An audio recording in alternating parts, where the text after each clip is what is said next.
बच्चों आज हम लोग जो है सीखेंगे परिमेय संख्याओं और उनके दशमलव प्रसारों का पुनर्भ्रमण। ठीक है, क्या होता है जरा जाने। हम लोग जानते हैं परिमेय संख्या होती है, ये परिमेय संख्या है। परिमेय संख्या को हम लोग दो रूपों में बदल सकते हैं। उनके दो रूप कौन कौन से होते हैं? एक होता है शांत दशमलव प्रसार और एक होता है अशांत आवर्ती। इसको हम लोग शांत दशमलव प्रसार को कहते हैं टर्मिनेटिंग डेसिमल एक्सपेंशंस और अशांत आवर्ती को कहते हैं नॉन टर्मिनेटिव रिपीटिंग। तो आइए हम लोग इस चीज को समझते हैं कौन क्या कैसे होगा। तो हम लोग देखो एग्जाम्पल के द्वारा यहाँ इसको समझने का प्रयास करेंगे कि हम लोग ने माना एक परिमेय संख्या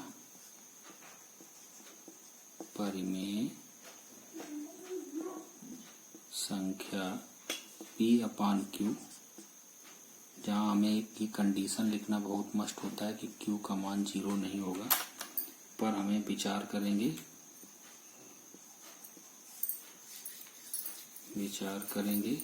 क्या करेंगे जरा इसको समझने का प्रयास करें और ये जानेंगे कि जो P/Q का दशमलव प्रसार कब शांत होगा और कब अशांत आवर्ती होगा।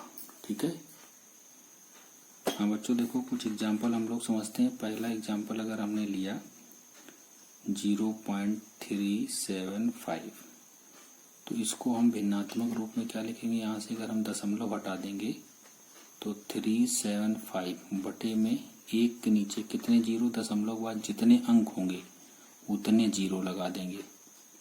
इसको हम घातांक के रूप में लिखें 375/10 की पावर हो जाएगा बच्चों 3।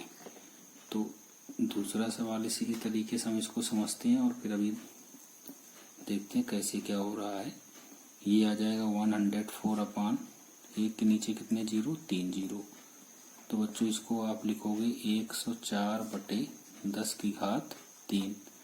इसी प्रकार अगर हम तीसरी बात को समझ लें, तीसरा सवाल हमारे पास 0.0875, तो ये बच्चों आएगा आपके पास 875/1 पॉइंट के बाद कितने नंबर हैं? 1 2 3 4।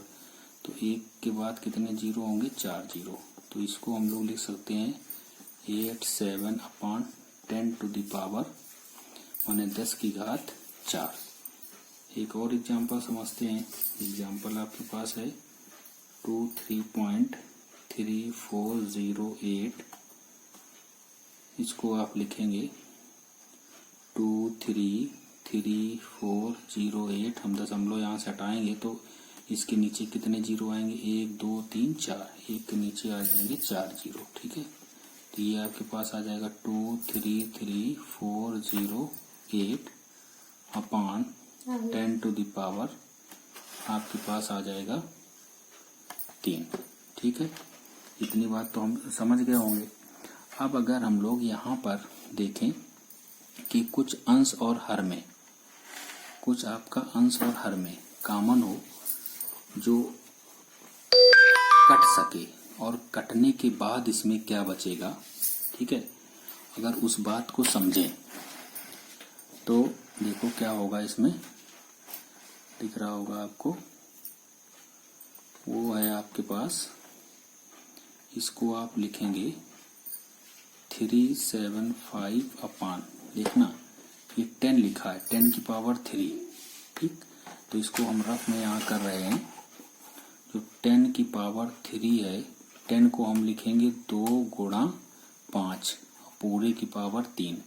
फिर इसको हम हल कर देंगे, 2 की घात 3 अलग हो जाएगा और 5 की घात 3 अलग हो जाएगा। इतनी बात समझ में आ गई। माने 10 की घात 3 को हम इसकी एक चीज कैसे लिखेंगे, तो इसको हम लिख दिया।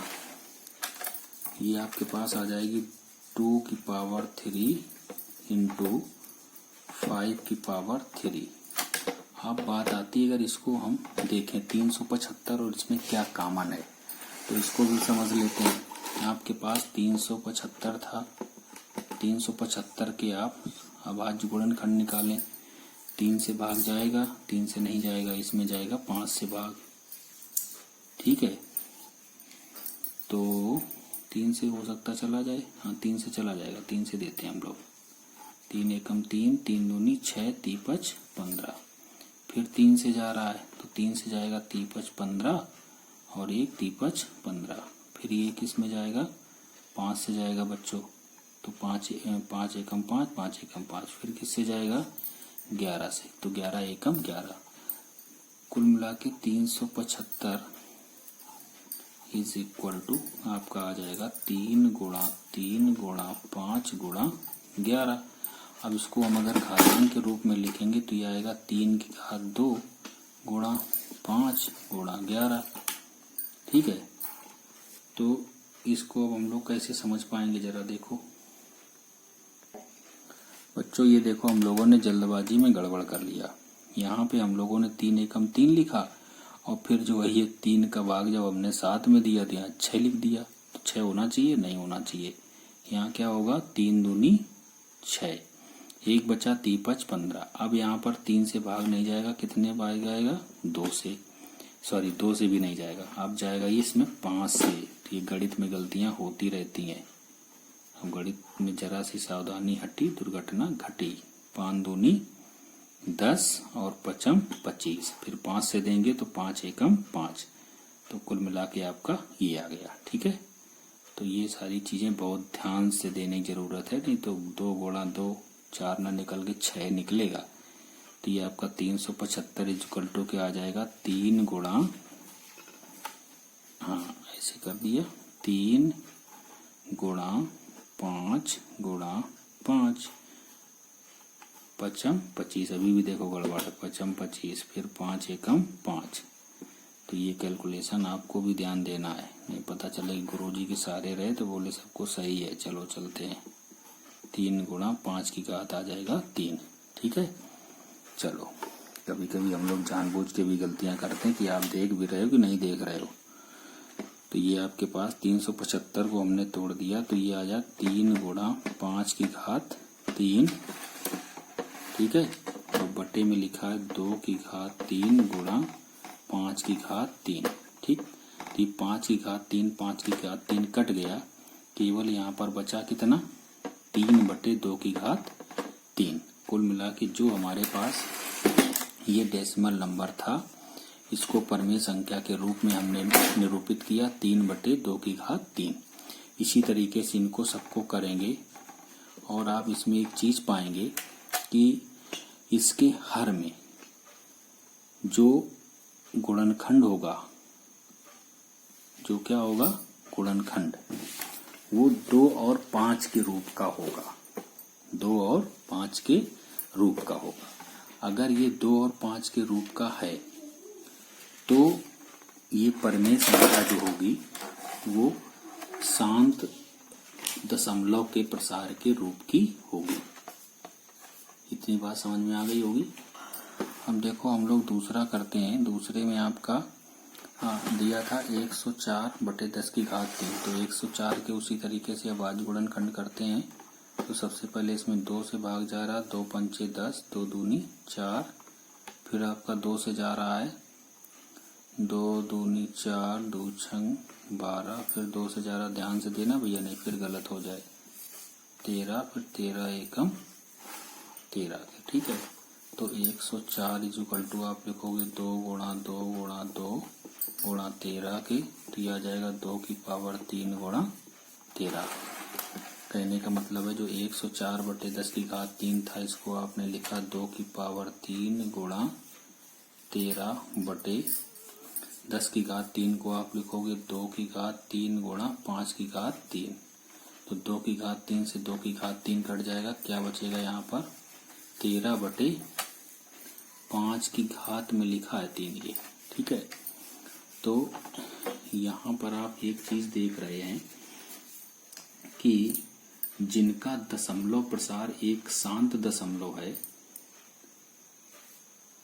उसमें हर में केवल 2 की घातें या 5 की घातें या दोनों की घातें हैं।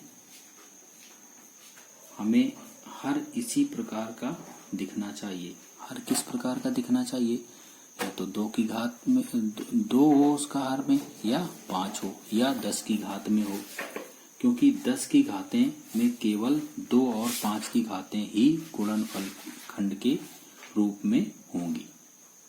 तो संभवतः इतनी बात आपको समझ में आ गई होगी। माने उसका हर जो है वो 2 और 5 की घातों के गुणनखंड के रूप में होना चाहिए, तभी जो है ये जो संख्याएं दी हुई हैं, माने कोई भी परिमेय संख्या, वो आपकी शांत दशमलव के रूप में होगी।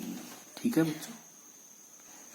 हाँ बच्चों, देखो आगे हम लोग प्रमेय नंबर 1.5 का स्टेटमेंट इसी पर आधारित है, उसको समझते हैं। समझना ही है केवल कि अगर हमने एक x ऐसी परिमेय संख्या ले ली जिसका दशमलव प्रसार जो है वो शांत है, तब हम x को p/q के रूप में व्यक्त करेंगे। माने व्यक्त किया जा सकता है, जहां p और q आपको पता है सहभाज्य हैं, और q जो होगा मेन है, जो शांत दशमलव प्रसार जो शांत होता है वो डिपेंड करता है इसके हर पर। हर क्या है यहाँ पर? q है। q कैसा होना चाहिए? अभाज्य गुणनखंड हो, और किस रूप का हो? 2 की घात n इंटू 5 की घात m। अब n m का मान 1 2 3 कुछ भी हो सकता है, ठीक है, के रूप का हो, के रूप का है, जहां n, m कोई ऋणेतर, ठीक है, पूर्णांक है। ये आपकी बुक में भी प्रमेय दी है, उसी का मैंने स्टेटमेंट लिखा है। आपको बस ये याद रखना है इसका जो हर होगा वो किस रूप का हो? 2 की घात n इंटू 5 की घात m का। तो इससे जुड़े हुए जब हम लोग सवाल करेंगे तो और इसमें समझ में आएगा, लेकिन जो उदाहरण आपको बताए हैं उनको जरा आप देखिएगा। अब हम लोग इसके बाद में पढ़ेंगे इस प्रमेय का विलोम। इस प्रमेय का विलोम भी आप देखें और उसको समझने का प्रयास करें। कुल मिला के अगर किसी परिमेय संख्या का हर जो है इस रूप का है तो वो नहीं, परिमेय संख्या नहीं, कोई भी संख्या का हर जो है अगर इस रूप का है तो वो जो संख्या होगी वो परिमेय होगी, और उसका जो प्रसार होगा वो कैसा होगा? शांत होगा। ठीक है।